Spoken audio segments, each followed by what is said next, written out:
So I'm glad to have a conversation with you tonight about our concerns of war and our ideas of peace.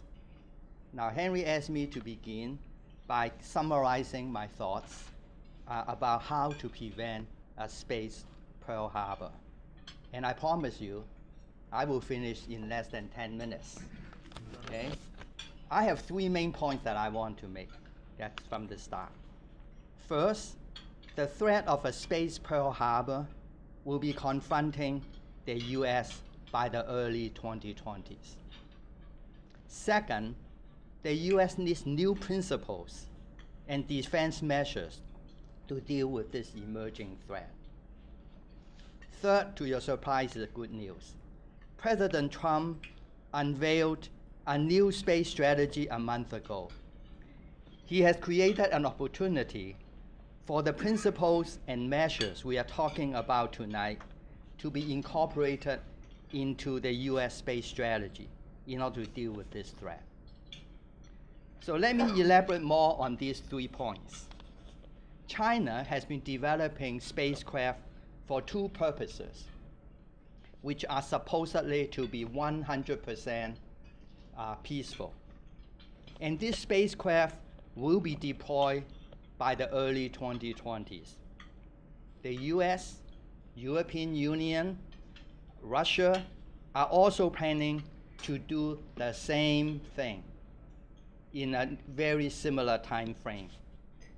So the first peaceful purpose is to remove excessive space debris so that satellites can avoid being hit.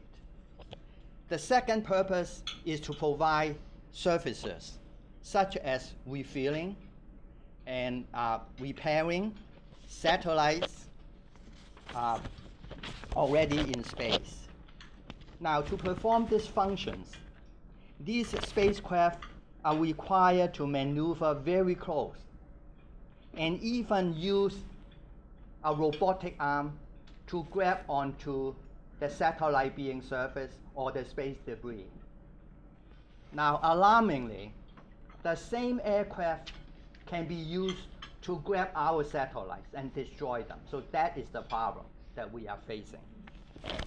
Now, let me consider a scenario, which actually George asked me this question during dinner.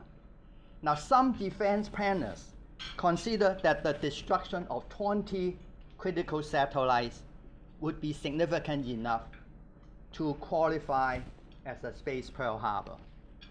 Other people think just destroying 5 would be enough. So it doesn't matter. China and Russia, they can do it very soon, in the, only several years from now. So currently, there's no agreement or even discussion in the US or in the international community about buffer zones that George talked about between satellites of any country and its potential adversaries. So therefore, as it is now, China or Russia can legitimately position these dual-use spacecraft right next to our 5 or 20 critical satellites.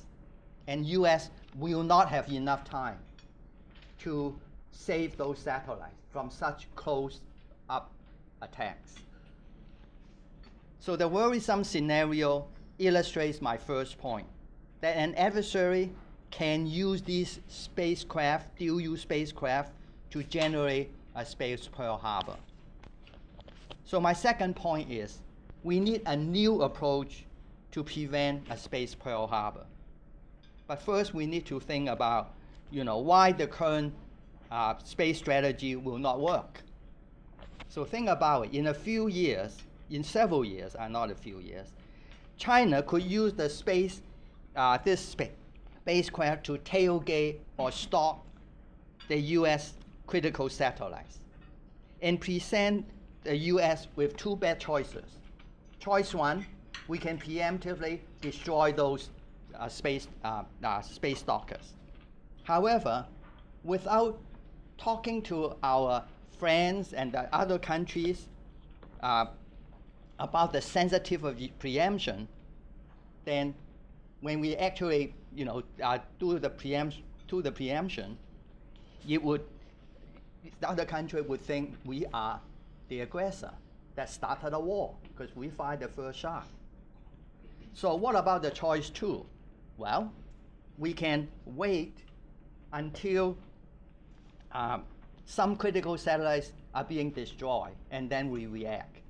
But if that's the case, without the support of these critical satellites, the US would fight poorly and even failingly. So facing these two bad choices, the US might end up not intervening at all.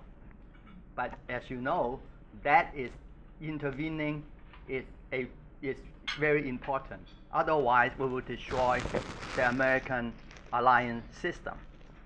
Okay. On the other hand, China could threaten a space threat on us, because if China believes, hey, all they need is to just pose a threat, then they can deter US intervention without firing a single shot.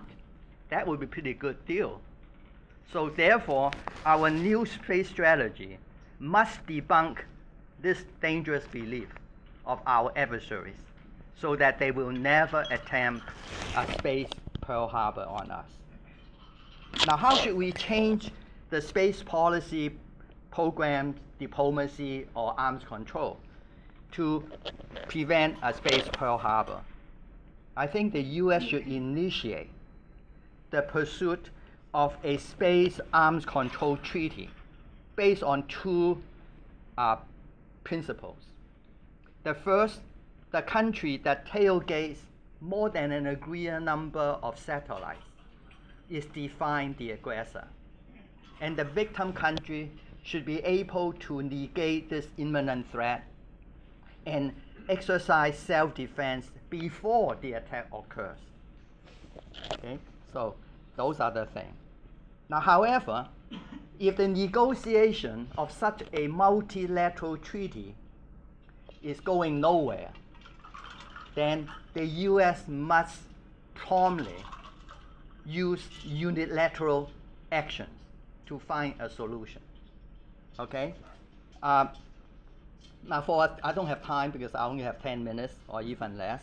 So for a detailed discussion of the defense measures needed to prevent a space Pearl Harbor, please read my two papers. Now, you have seen the first one. The second one will come out in about a month. There's a long paper out on the desk. That's the first one. Yeah, but I'm not sure everyone picked it up. Oh, okay. Send an email. We did. Uh-huh. Okay. Okay. There you go. All right. Okay. The second one will come out in about a month. Now let's talk about my third and my last point about President Trump. Now, he has created an opportunity for the new space strategy to accept these new principles and measures we are talking about tonight. But I need to repeat the space strategy of all previous administrations, why they do not work under the current situation.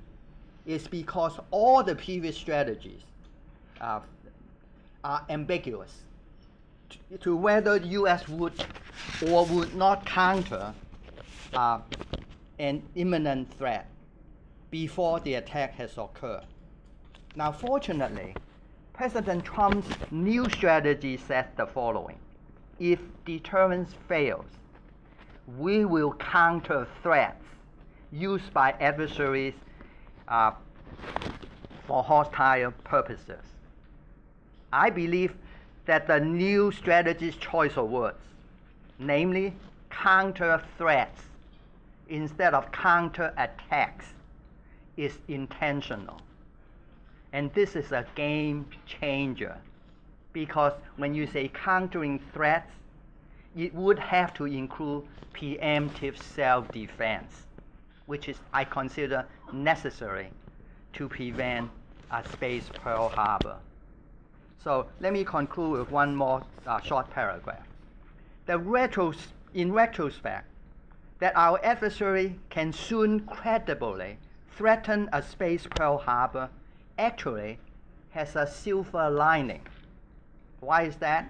Because for the last 50 years, the world has failed to arrive at a space arms control treaty because Russia, China, and many other countries have been pursuing an impossible dream of banning the placement of any weapon in space. Now tonight we have talked about those dual-use spacecraft that will soon be needed and therefore cannot be banned. So what's the silver lining? It is that once countries realize weapons in space will soon be unavoidable, they can unite to find a new solution, following some of the things that we talk about. As the threat is only several years away, remember I said early 2020s? So I really want us to begin tonight to a promising journey to prevent the space Pearl Harbor. Thank you.